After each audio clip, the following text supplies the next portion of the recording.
আপনারা দেখতে পাচ্ছেন 1988 সালের বন্যা আয়া পড়ছে। দেখছেন কি অবস্থা।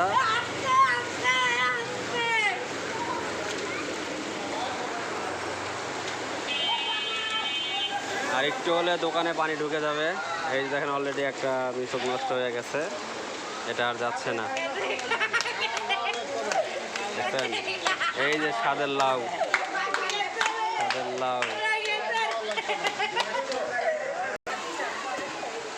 হঠাৎ করে মিশুকের মোটরে পানি ঢুকে গেছে, আর যাচ্ছে না।